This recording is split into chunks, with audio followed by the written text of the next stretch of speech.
Welcome to Lecture 3 of Module 1. Here in this session, we will be discussing about some fundamental concepts related to wireless. So as the large-scale wireless networks related to LTE and features which has inbuilt power inefficiency as well as interference limitations, so it is very difficult for us to support mobility with respect to achieving greater degree of power efficiency to have an impact with respect to power efficiency.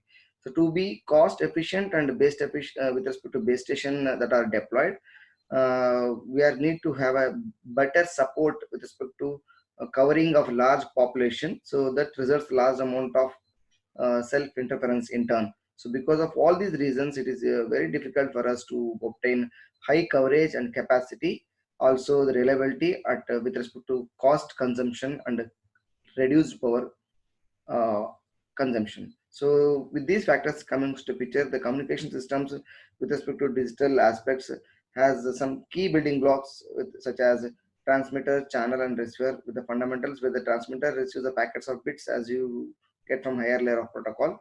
And very important step with respect to digital domain is encoding and modulation. How do you encode? Generally, how do you add a number of redundancy bits, and that will allow us to correct the errors of the receiver. The modulator again prepares for the digital signal. The wireless may have different operations to be engaged based upon the modulation techniques that are employed. So in this context of communication system, where we need to drive the RF signal with respect to radiated electromagnetic waves with the suitable antenna need to be propagated. So LTE is primarily relevant to digital aspects of wireless communication. So the receiver is implementation with respect to specific development, the efficient and appropriate receiving algorithm should be employed. So with respect to the main reason that standard is primarily focused in digital transmitter is that and along with the receiver, must we should understand what are the basic things related to the wireless fundamentals. So in this scenario, we will discuss about the basic concept related to cellular approach. So as the name indicates, the area, the cellular approach, as the actual area is divided into larger number of cells with a geographical area. With respect to geographical area, it is called as cells. So thereby each cell is served by their own base station. So in order to have an effect of interference between cells, the transmit power level of each base station need to be regulated properly. So they can have appropriate propagation path loss. That's what minimization of this path loss can be employed by having a separation at a different cells with the operating at the same frequency channel. So thereby, since we are employing same frequency channels, can be redesignated. The same frequency can be redesignated to a number of cells. So all those with respect to separation or isolation of different cells cannot be achieved in the practical point of view. So the rate at which frequencies can be reused, so that should be determined. So this is what we say frequency planning. The amount of frequency that is going to be reused with respect to with respect to the operation that need to be executed between your base stations. So the frequency planning is required to determine the proper frequency reuse factor. So the reuse factor is f with respect to the use with respect to the means of execution. If it is less than 1 or equal to 1, means that all cells reuse all frequencies. So accordingly, with respect to, if I say f is equal to 1 by 3, it indicates that for a given frequency band which is used only 1 out of every 3 cells. So the reuse factor with respect to channels should be planned with respect to the maximum distance that is covered with the adjacent co-channels also. So that scenario of discussion you can see in the figure, where we are going to have a cellular system with f is equal to 1 by 7. So where the frequency reuse factor is labeled in such a way that only 1 out of every 7 cells are employed with the frequency reusing pattern.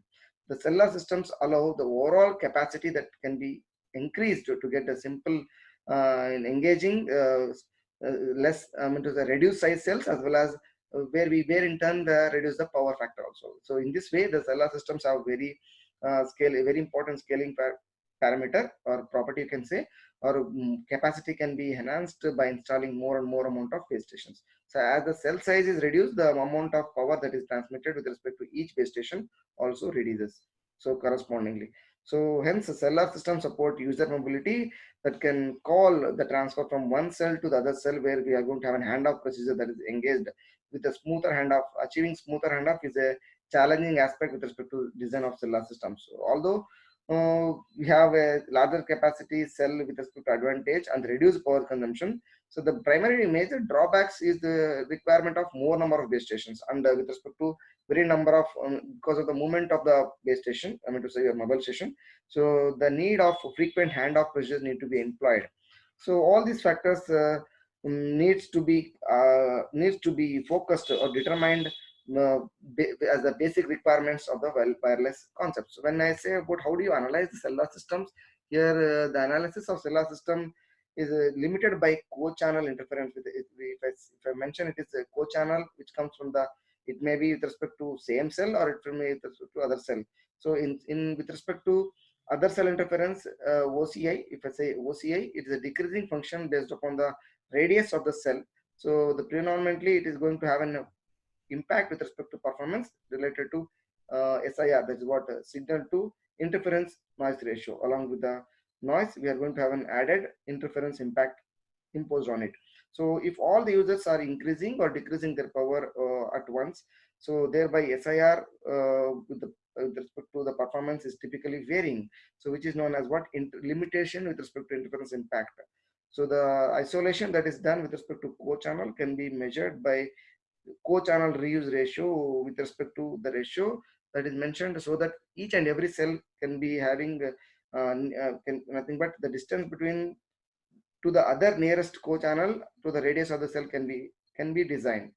So with respect to the overall efficiency, spectral efficiency, if I mention, it is going to reduce with the size of the cluster where we are going to have a grouping of cells. So so we need to keep received signal interference plus noise ratio above acceptable levels to have appropriate design of the cellular systems. So with respect to this employment, the other channel interference problem in cellular system, if it is going to have an impact, if it is going to have an imposition related to frequency reuse, it need to be adopted carefully. So thereby we are going to have we are going to have an analysis with respect to one important factor where the SIR with respect to one component of path loss we are going to discuss, whether that we are going to observe in the next slide. This is what the analysis, how it is done with respect to one path loss component.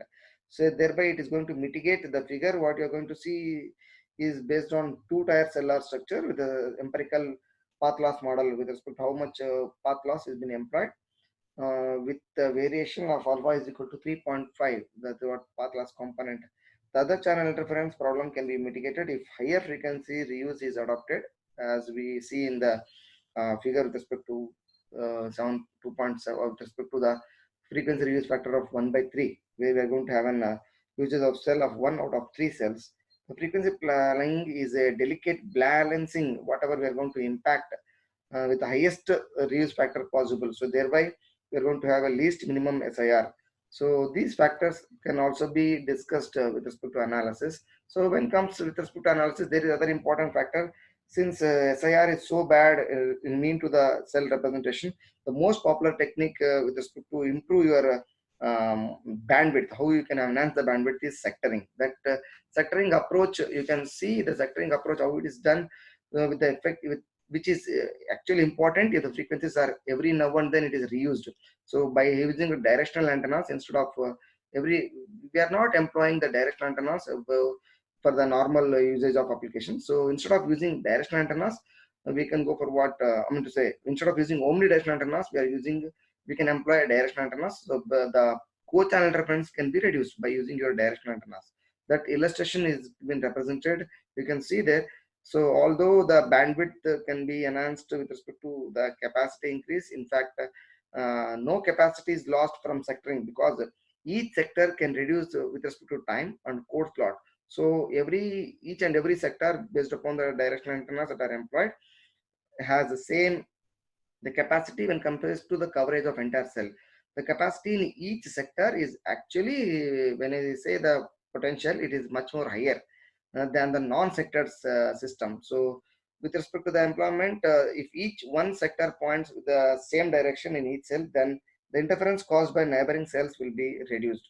So in other way, when we say the employment that has been reduced with respect to region of three sector cells, how we are going to have the various SIR pins, if I say signal to interference noise ratio, how it is going to be represented.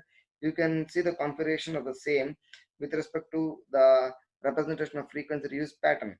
So although these sectoring is effective with respect to the frequency reusing pattern using your 120, I mean to say with respect to the region of expression, how dedicatedly it is done with respect to f is equal to 1 by 3. That there you can see the how much significantly we are improving the SIR can be much more improved.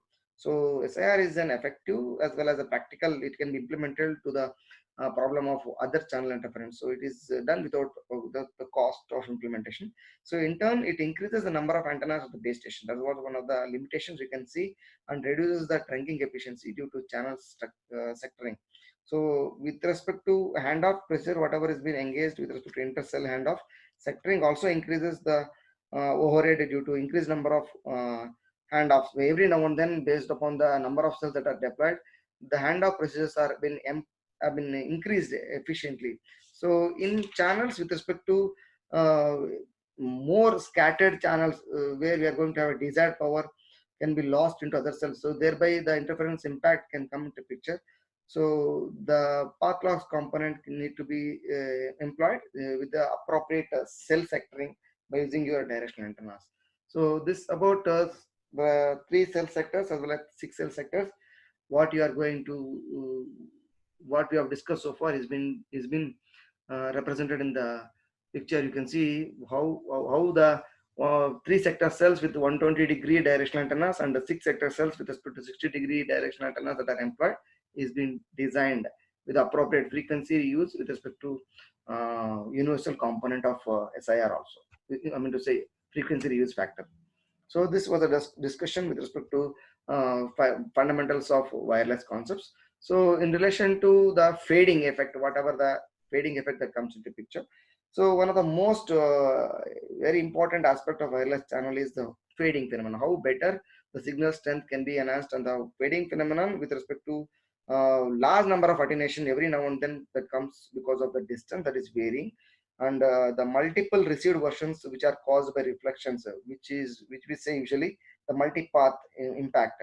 So these reflections may arrive at very close or to I mean to say to far distance based upon the time parameter. So there is a local scattering with respect to receiver, or reflections may arrive for longer intervals. So this you can see the different paths, how we are going to mitigate, how we are going to experience the scattering phenomenon that we are seeing with respect to transmitter and receiver, that is visualized in the slide. So with some reflections which are combined with respect to time factor, the combined effect of these reflections that comes at the receiver is they will depend upon the phase difference, how much the arriving signal is being considered, and the interference can be constructive or destructive, whether it is going to have an impact either ways. So moving a transmitter or receiver for a very short distance can have an effect on amplitude that the receiver received amplitude signal. So even though the path loss or as well as the shadowing effect may have an impact with respect to the variation that we observe.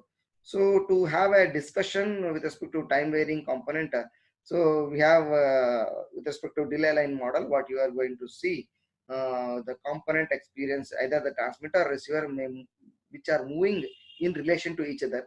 So the channel response will automatically change. So this channel response can be thought of having with respect to two types of dimensions. One is delay dimension, other one is the time dimensions. The variations of these delayed and time dimensions you can experience in the variations. Okay, so the time variations what you're going to experience with respect to delay and time domain is going to be statistically understood by having a broadband fading channels in two-dimensional function, especially autocorrelation function. So this autocorrelation function is over 2 dimensions, hence and it should be I'm to say the function that is being deployed with respect to the equation. That's what we are going to have an a delta tau and delta t, how we are going to have a delay as well as time dimension impact variation that we are experiencing the equation. So where the first step with respect to the change of variation is to have assumed that channel response is wide and stationary. So when we say the channel is wide and stationary, hence the autocorrelation function only depends on the time domain or time variation. And the second step, we assume that channel response of the path, whatever we are going to arrive at different delay time intervals, which are totally uncorrelated. So we are not going to have an impact with respect to different paths of representation in delay perspective also. So this allows the dependence on more amount of time as well as delay. The channels can be described in the autocorrelation function, so which is referred to as wide sense stationary, which is totally uncorrelated and scattered altogether. So in the subsequent discussions, what we are going to do have an key wireless channel parameters, where we are going to have imposition, how the channel parameters can be estimated from autocorrelation function and how they are represented. And along with it, we are going to have discussion on how the variations, especially the channel parameters, three channel parameters, if we say delay spread, coherence bandwidth, Doppler spread, coherence time, and angular spread and coherence distance are employed in execution of how we are going to have an imposition related to your autocorrelation function. So delay spread and coherence bandwidth is very important property of wireless channel, as we are going to have a duration of the channel, impulse response of the channel is being considered. So delay spread is amount of time that spent between first arriving path and last arriving path. So delay spread can be found by inspecting the autocorrelation function with respect to the setting your delta t, the delay time, mitigating the delay time factor. So this provision, what you are going to find in the channel autocorrelation function, is often referred to as with respect to multipath, because so far whatever discussed is multipath means of execution. The intensity, what you're going to observe is multipath intensity profile. So that variation of this variations of taps, how many taps we needed to get the discrete representation of analog signal based upon the response of the channel, that is being obtained with V is equal to tau max by T, tau s, where sampling time, Ts is the sampling time that has been represented. So in order to have more qualitatively how we can represent the RMS value as well as average delay that is spread, because we are considering the delay dimensions as well as the time dimensions. So keeping these two in factors, we have mu t and tau RMS, which gives the width as well as the spread of the channel response. So the larger tau RMS, if I say the factor, what you are seeing the expression, implies a highly dispersive channel. So with respect to time as well as the long channel, that is impulsive response of the channel, what we are going to experience. The coherence bandwidth is the frequency domain with respect to dual channel delay spread. So which gives the actual measurement with respect to maximum spreading between the two frequencies that are employed in the frequency response, which are correlated. F1 minus F2, if it is less than 1, then we say the channel response of two different frequencies are almost equal.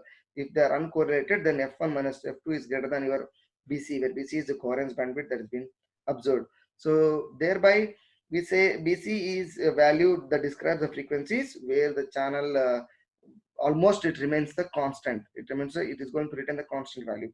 So the variations of BC and tau are inversely related with respect to your delay spread that are employed. So delay spread and coherence bandwidth is one of the key parameter.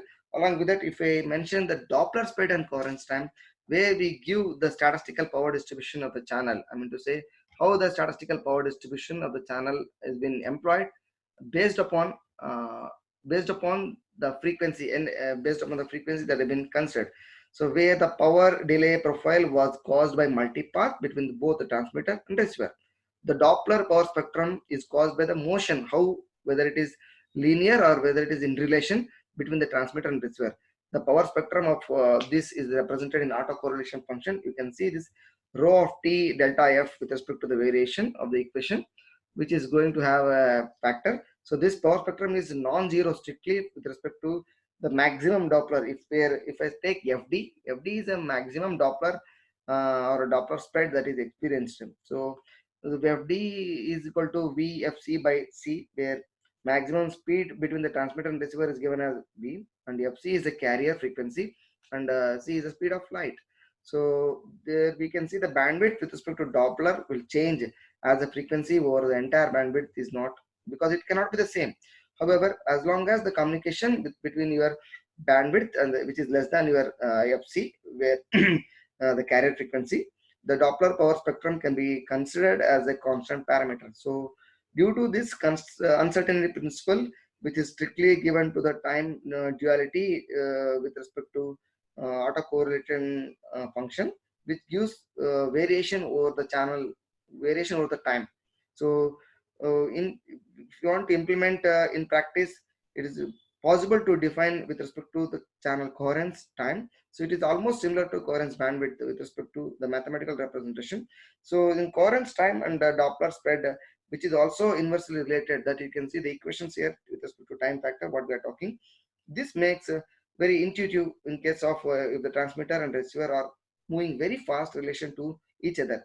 So hence the Doppler is large and the channel will change almost, which is high, which is much more quickly in response, in getting the response with respect to if the transmitter and the receiver are stationary. So at high frequencies, we are going to have a mobility, and channel may go up to 10, I mean to say 1,000 times per second. So thereby you're going to have more burden over the channels, and the estimation of these algorithms are making us to understand, or getting the better knowledge is sufficient, is required to make channel, I mean to say accurate transmitter channel design. So if I take the other parameter of this, you can experience the angular spread and coherence distance. So in this section, we are discussing how variation of the channel takes place over time, and how it is we are going to have a measurement, I mean to say, with respect to delay and correlation properties. So whatever the channel, if channel also varies, it also varies over space also. So RMS angular spread of a channel is denoted as a theta RMS. So it is referred to statistical distribution of angle, which is varying angle of arriving energy, how much of amount of energy that is received at the receiving end. So theta RMS also implies that channel energy is coming from many directions, not with respect to only LOS or line of sight. The theta RMS implies the received energy is more focused also. The duality of this angular spread is coherence distance. So as the angular spread increases, the coherence distance decreases. It is vice versa. So distance, what I say, coherence distance, it indicates the means of execution with respect to received signal power. There you can see the amplitude and phase variation. So the coherence distance with respect to angular spread is given with the equation of thumb rule. You can see this representation. So it is angular spread and coherence distance are particularly important in multiple antenna systems when you're going to have a deployment or design aspects. The coherence distance gives how far gives an impact of designing how far antennas should be spaced apart. So in order to have a statistical analysis or mathematical equations that are reduced, if the coherence distance is very small, the antenna arrays can be effectively employed to provide rich diversity. So if the coherence distance is large, it is not possible for us to have a space constraints with respect to the spacing between the antennas. So it is in this case, we are going to have a conclusion statement that antennas array with respect to have a beam forming with respect to multi antenna techniques that are employed. So therefore, variation of all these array processings play an important role along with the key wireless channel parameters, whatever we discussed so far. So this is the discussion for this session. Uh, Thank you.